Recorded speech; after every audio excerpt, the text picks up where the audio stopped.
Concernant Y Combinator, dont tu viens de parler, tu as dit qu'au début, vous vouliez rejoindre Y Combinator, que voilà, vous vouliez lancer une boîte avec eux. Comment ça s'est passé? Déjà, pourquoi tu as eu envie de faire ça? Alors, Y Combinator, YC pour les intimes. Deux raisons. Alors, moi, j'avais travaillé pour une entreprise qui avait fait Y Combinator en 2007, à l'époque où c'était tout petit. C'était le même batch que Airbnb. Et le CEO parlait beaucoup de Y Combinator, de ce que ça leur avait apporté. Et du coup, j'ai commencé à m'intéresser à ça à ce moment-là. Et aussi, c'est un peu mon côté première d'AECA, je pense. Donc, je me suis dit, c'est le meilleur accélérateur du monde. J'étais très curieuse de savoir ce qu'on y apprenait. Ouais. Et le troisième point, c'est que je pense après Conto, qui a un succès européen incroyable, on avait envie avec Rafi et nos premiers employés de faire une entreprise internationale. Donc avoir le côté des personnes de partout dans le monde peuvent nous utiliser. Ce qui n'est pas le cas avec certaines fintechs qui sont très régulées, dont Conto, dont certains services de paiement, etc. Donc on voulait vraiment faire une entreprise software. Et on s'est dit, ben, le B2B SaaS, c'est aux États-Unis que ça se passe. Et pour être sur la scène internationale, Y Combinator, c'est vraiment le meilleur moyen d'être sur la scène internationale dès le premier jour. Donc voilà, donc c'est comme ça Bon, on n'a pas eu beaucoup de débats sur est-ce qu'on doit apply ou on ne doit pas apply. Pour être honnête, on était tous assez enthousiastes. On a eu, comment ça se passe? En fait, t'as une candidature à faire et ensuite t'es invité ou pas à une interview. L'interview, c'est que 10 minutes dans lequel tu as trois partenaires. Ils te fusillent de questions pendant 10 minutes. Donc, c'est que 10 minutes, mais c'est très intense. Et si tu commences à bredouiller sur une question, en fait, t'as perdu 3 minutes. Et si t'as perdu 3 minutes, t'as perdu 3 minutes pour en fait pitcher ta boîte. Donc ça, c'était assez intéressant. Mais ça t'aide aussi à un peu le côté elevator pitch, etc. Et ensuite, tu as un batch de 3 mois. Au bout des 3 mois, tu présentes l'entreprise à des centaines d'investisseurs au Demo Day. Ouais. Et tu décides de lever des fonds ou pas. Et donc voilà, mais ça s'arrête pas là. Par exemple, il y a beaucoup d'activités pour les alumni. Ils ont aussi un fonds qui continue à investir dans certaines entreprises. Donc nous, ils ont continué à investir dans une série A. Et on est encore très très proche d'eux aujourd'hui. Et tu as de la formation durant ces 3 mois? Oui et non. Alors, tu as des talks d'experts, donc soit des founders qui sont plus avancés, soit des experts de certains domaines. Par exemple sales, AI, des choses comme ça. Tu as aussi ce qu'ils appellent des office hours avec ton partenaire. Donc on te donne un partenaire qui t'est dédié, entre guillemets, qui est ton coach. Ouais. Et toutes les semaines, tu fais des points avec lui sur tes objectifs. Donc au début du batch, en fait, tu définis tes objectifs. Tu te dis, dans 3 mois, il faut que je sois là. Et en fait, tous les office hours, ils te disent, bah, t'en es où et comment on fait pour y arriver, quoi. C'est quoi, pour toi, ce qui t'a le plus apporté chez YC? Je pense le mindset, je pense qu'on aurait pris plus de temps pour pivoter. Nous, on avait une première idée qui était de faire un outil data pour les équipes growth. Qui était une idée. On n'avait pas un système pour penser qu'est-ce qui est une bonne idée en fait et comment la tester. En fait, on s'est dit ça a l'air cool, enfin de manière assez. C'est comme ça que ça commence, hein, ça a l'air cool. Il n'y a pas ça sur le marché. Et du coup, eux, ils nous ont pressurisé pour qu'on lance très très vite. Ils nous ont pressurisé pour qu'on demande à se faire payer très vite, très vite. Pourquoi? Pour arriver au moment de vérité très vite, parce que en tant qu'entrepreneur, on est forcément un peu optimiste. Et les gens, en termes de feedback, ils sont toujours quand même, enfin, pour la plupart, très bienveillants. Donc, ils vont jamais trop dire non. Mais le moment de vérité, c'est quand on leur demande en fait de payer. Et donc ça, c'est quelque chose que Y Combinator te pousse beaucoup à faire. Et aussi à te dire, est-ce que c'est une bonne idée ou pas, en fait, finalement, ou est-ce qu'il faut que tu changes d'idée? Ce qui est toujours une question très délicate. C'est est-ce que t'as assez essayé sur cette idée pour changer? Ou est-ce que c'est juste trop tôt, en fait, pour changer, il veut continuer? Donc eux, ils t'aident aussi à réfléchir à ça. Et il y a aussi, bien sûr, la communauté qui est incroyable. Donc je pense que chercher le product market fit dans son coin, c'est très dur. Alors le chercher avec plein d'autres entreprises qui cherchent aussi, c'est dur également, mais en fait tu te nourris aussi de ce que les autres ont appris et qui sont au même stade. Et ça passe par juste des échanges ou, je sais pas, vous avez... Il y a énormément de littérature sur le sujet, donc il y a des choses qui sont réservées aux startups de Y Combinator, qui sont sur l'intranet entre guillemets privé, mais Y Combinator a aussi fait une chose qui s'appelle Startup School, avec énormément de contenu en ligne où ils expliquent tous ces sujets-là. Donc nous, on avait à la fois ça et à la fois le coaching personnalisé. Ouais. Bah, justement, tu m'amènes sur le sujet du coaching. Toi, c'est comme ça que tu as découvert du coup le coaching entrepreneurial ou alors tu avais déjà pu tester ça avant, je sais pas, en Europe ou enfin en France? Qu'est-ce que tu entends par coaching entrepreneurial? Est-ce que c'est du coaching sur le business ou est-ce que c'est du coaching sur le fondateur? C'est le coaching sur le business parce que c'est ce que j'ai cru comprendre en regardant ton LinkedIn. Tu t'es accompagné du coup par un coach. Ben, il y a plusieurs choses. Il y a coaché Lago à Wacy quand on cherchait le product market fit. Donc ça, il y avait notre Waste Partner. Il y avait aussi des certains experts qu'on sollicitait sur certains sujets. Si on lançait un produit data, ça allait être un acteur data, enfin quelqu'un qui est expert moteur data. Si c'était fintech, quelqu'un d'autre. Donc il y a ça. Après, il y a le coaching, exec coaching, qui est comment on t'aide à être meilleur toi en tant que fondateur à différents stades. Donc ça aussi, j'ai fait 3 coachs sur le sujet. Et je pense que en fait, en tant que fondateur, t'as besoin de toujours t'updater en fonction du stade de l'entreprise. Donc au début, ça peut être vraiment trouver le product market fit. Après, la série A, c'est comment en fait tu construis une équipe qui permet d'être systématique en fait sur les sujets une fois que tu as le product market fit. Donc c'est quand même des skills qu'on demande à un fondateur qui ne sont pas du tout les mêmes. Euh, oui, j'avais cherché quelqu'un pour m'accompagner sur le sujet. Et comment t'as cherché? Enfin, t'as cherché où? Beaucoup de bouche à oreille. Moi, j'ai décidé de faire un process de recrutement. Je dis ça parce que souvent, des gens très structurés, quand ils vont chercher un coach, ils vont plus, pas prendre la première personne qui passe, mais un peu. Et moi, je me suis dit, en fait, il faut un pool de gens qu'on me recommande. Je vais faire une première interview, je vais faire 2 séances et voir comment ça se passe. Et aussi, ça va me permettre d'affiner un peu, moi, mes besoins Ouais. et de comprendre, en fait, quels sont les critères qui sont importants pour moi.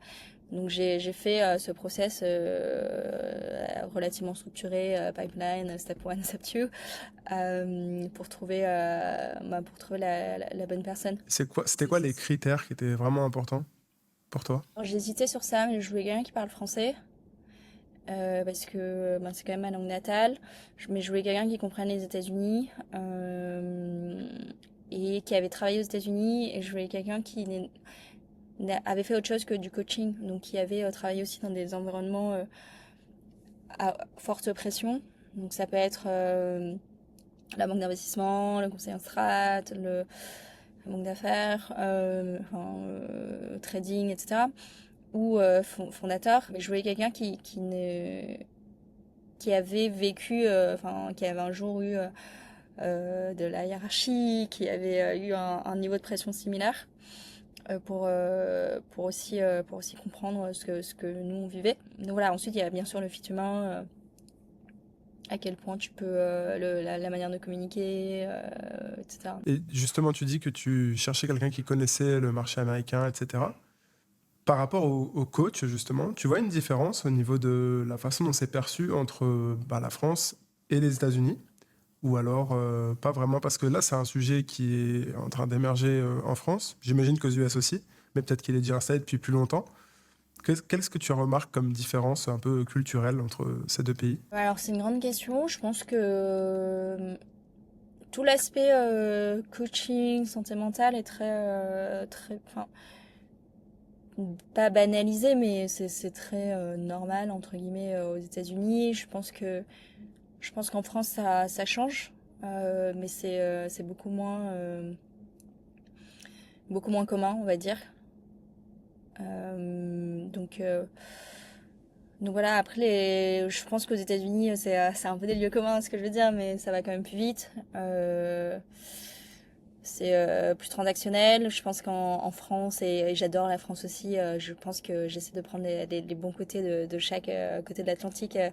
On est beaucoup plus, enfin, je sais pas, chaleureux dans la construction de la relation. Beaucoup moins transactionnel. Donc d'un côté, enfin j'adore aussi. Après pour le business, ben, du coup ça va un peu moins vite, mais je pense que les relations sont aussi plus durables.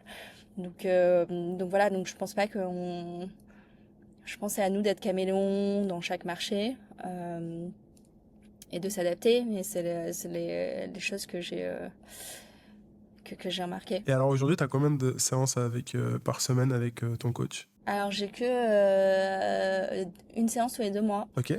De 1 heure et demie.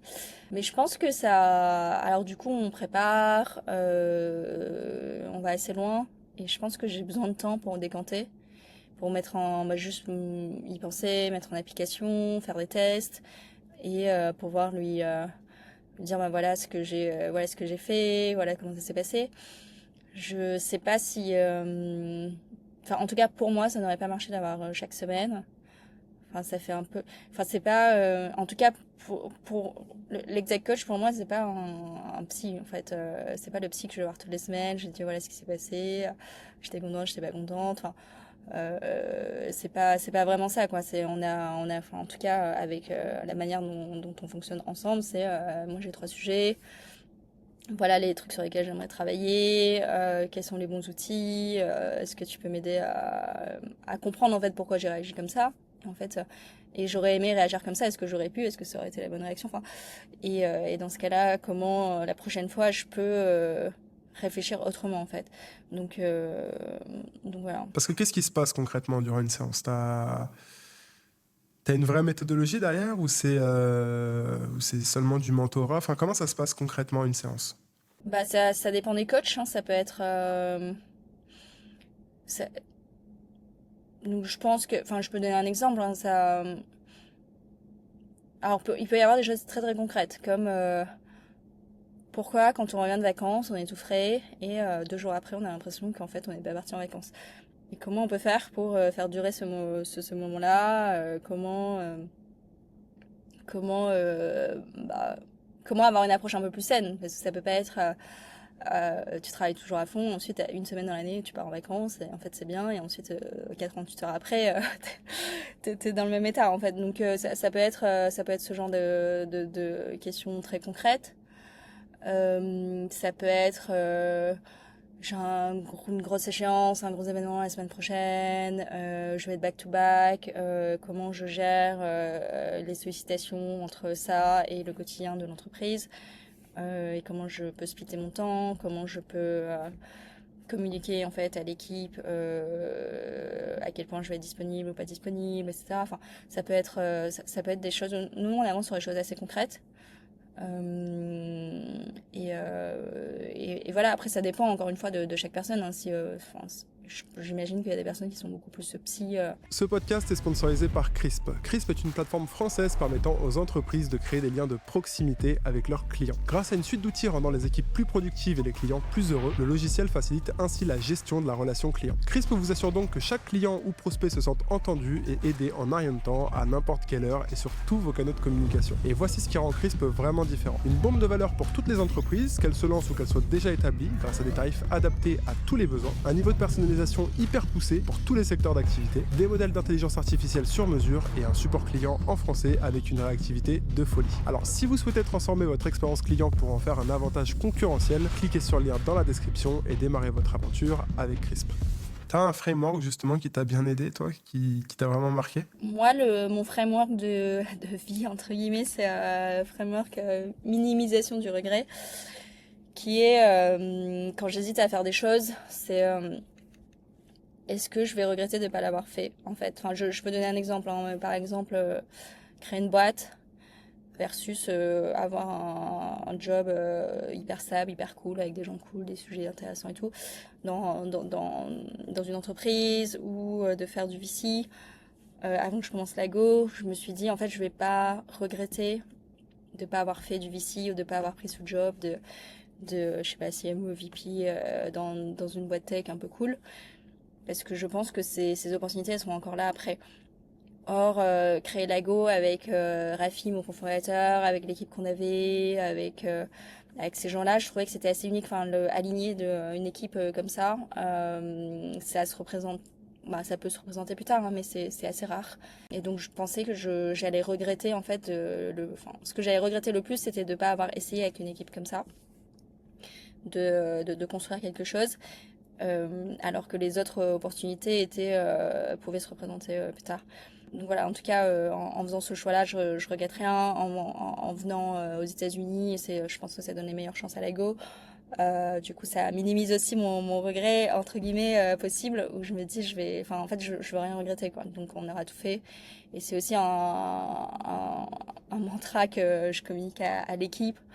Donc, souvent, quand on se bat sur des choses, sur des deals ou sur des projets, je leur dis, bah, en fait, ça va réussir, ça va pas réussir, mais en fait, le stade auquel je souhaite qu'on arrive, c'est qu'on se dise, on a tout fait, on n'a aucun regret. Il y a pas, enfin, on gagne, on perd, mais on s'est dit, il y a rien qu'on aurait pu faire mieux, en fait.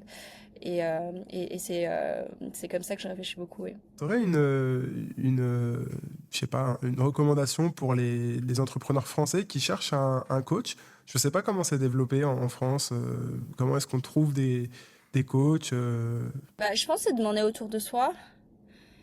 Et aussi, alors moi je détestais ce processus où il faut les rencontrer, il faut raconter un peu sa vie, il faut faire 2 séances. C'est long en fait, hein, c'est long, c'est cher, ça prend de l'énergie et du temps. Mais je pense que c'est indispensable parce que sinon, entre guillemets, par flemme ou convenience, on va prendre la première personne qui vient, qui est peut-être très bien, mais qui est peut-être très bien pour quelqu'un d'autre aussi et pas pour nous. Donc je pense que tout ce process de se dire, j'en choisis au moins 3 à 5, et je fais un peu des interviews et je leur donne une chance.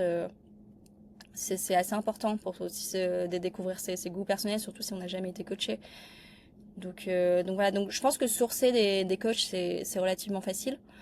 Mais je pense que c'est plus le process enfin, c'est plus ce process d'interview qui, comme c'est long et un peu douloureux, même personnellement, bah, du coup, on le fait moins.